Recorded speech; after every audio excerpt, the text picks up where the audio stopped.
जय श्री राधे, जय श्री कृष्णा। श्री राधे कृष्णा चैनल में आप सबका बहुत बहुत स्वागत है। तो आइए शुरू करते हैं श्रीमद् भागवत गीता का दूसरे अध्याय का तीसरा भाग।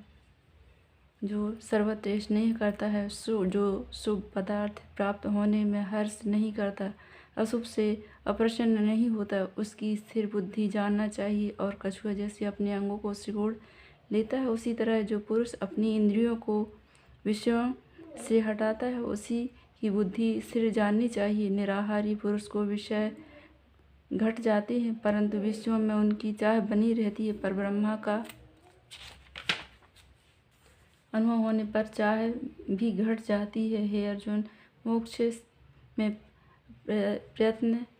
प्रत्यक्ष करने वाले विद्वान व्यक्ति को भी प्रबल इंद्रियां बलात्कार से उनकी मन को जीत लेती हैं। इसलिए सब इंद्रियों को विषयों से रोक मेरे विषय तत्पर हो जावे। जिनके इंद्रियों को वश में कर लिया है, उनकी भी बुद्धि निश्चय है।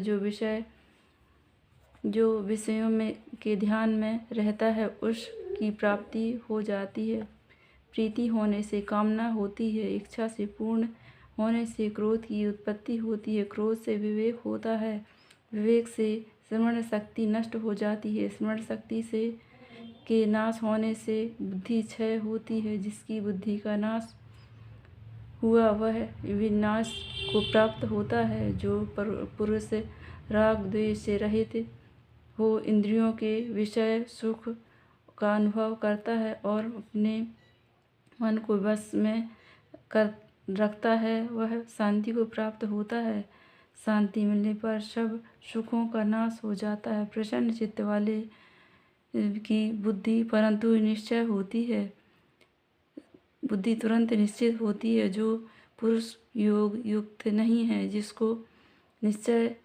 उसको निश्चय बुद्धि उत्पन्न नहीं होती, ईश्वर की में भावना नहीं होती। भावना के न होने से शांति प्राप्त नहीं होती। अशांत को सुख कहाँ से मिलेगा? जैसे वायु नाव को जल में खींच ले जाती है, इसी प्रकार इंद्रियां उस पुरुष की बुद्धि का नाश कर देती हैं जिसका मन विषय शक्ति से इंद्रियों में पीछे लग जाता है। इस कारण हे महाबाहो, जिसकी इंद्रियां विषयों में सर्वथा रोक ली गई हैं, उनकी बुद्धि स्थिर है। जो सब प्राणियों की रात है, उसमें संयमी जागता रहता है, और प्राणी मात्र जिस समय जागते हैं, मुनि जनों की वह रात्रि है। जल से भरे पूर्ण इन समुद्र में और इंद्रियों का जल भरने पर भी वह अपनी मर्यादा पर रहता है। उसी प्रकार जिस पुरुष को की इच्छा में रहने पर भी सब इंद्रियां भोग प्रवेश करते हैं, उसी को शांति मिलती है। विषयों की इच्छा करने वालों की शांति नहीं मिलती। जो सब कामनाओं को छोड़कर तथा इच्छा रहित विचरता है और ममता अहंकार जिसमें नहीं है, वह शांति को प्राप्त होता है। हे पार्थ, ब्रह्म स्थिति यही है। ऐसी स्थिति मिल जाने पर प्राणी फिर मोह में नहीं फंसता और अंत में निर्वाण ब्रह्म को प्राप्त होता है। आज के बस इतना ही। जय श्री राधे, जय श्री कृष्णा।